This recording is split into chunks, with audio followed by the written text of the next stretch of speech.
This is Gerald Johan van Waas and the Educational Channel, related with the theory, which has also found a book, which I called Sound in Form, but it is actually about the letter meanings, the letter combination meanings, and also the method that shows you a certain order of every letter, and every letter refers to a specific place somewhere in time and space, and these all kinds of variations that you can have of pinpointing something in time and space can relate to a letter, and there is an order in it. There's an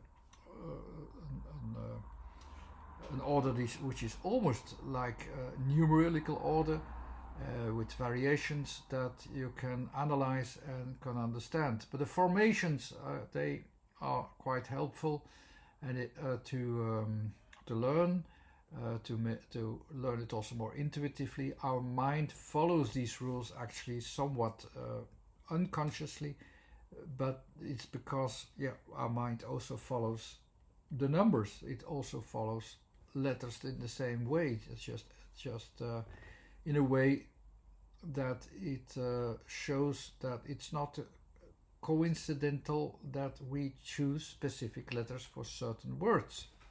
And the words with the double letters are quite nice to demonstrate, especially with the letter L. L is already about showing the formation, so the letter combinations with L, they work quite well to give you extra demonstrations. I had already some demonstration with the letter combination of fl. I have one more, which is the word fles, which means bottle, and I choose especially this word because when I thought about which word shall I take, I thought immediately like, hey, fles. This doesn't fit so easily, because that's not what I expect. So yes, that's a challenge for me. I take that one. And what does not fit so well, because we know already f is like it's all kinds of directions. It's an area of all kinds of directions where we in our mind try to orientate upon, and that we try to find the direction. It is comparable to let's say pressed air. So pressed air goes all the directions, and we want to find just one direction, but at this point there isn't. And thanks to the L, we have a region that takes forms, and so that it will make itself clear that all these directions will find a way out. And that was quite easy to express with the word flute or fluit. And we had this tube where the air was pressed in, was also limited at certain points, and was finding a way out. That was quite easy to express. So I thought by myself, how in earth can a bottle be starting from the same thing?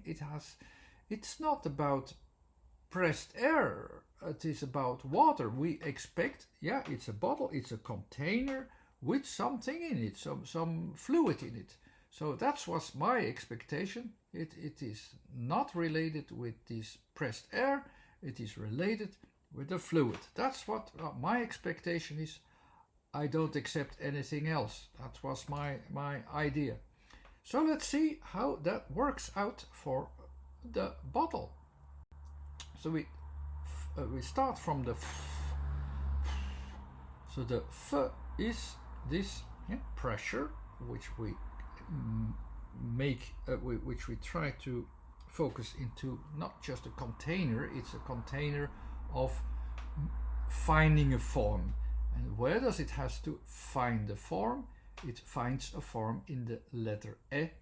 E is sideways. It tries to find a sideways a form. So the sideways could also be with some variations. It is a forming process. The E is a forming process. So there can be some variations if you would like. It's not necessary to be extremely regular, but it is sideways. That's the most important thing. That's we know already. So where do we have to end? We have to end in the S. The S is the outer edges. It's the effect, as I said in the several ways. It can be the effect, it can be the outer border, it can also be a border in that way.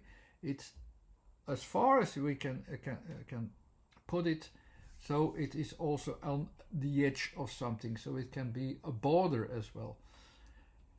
And then if we compare this border actually in a three-dimensional space, and then it looks quite similar to the bottle.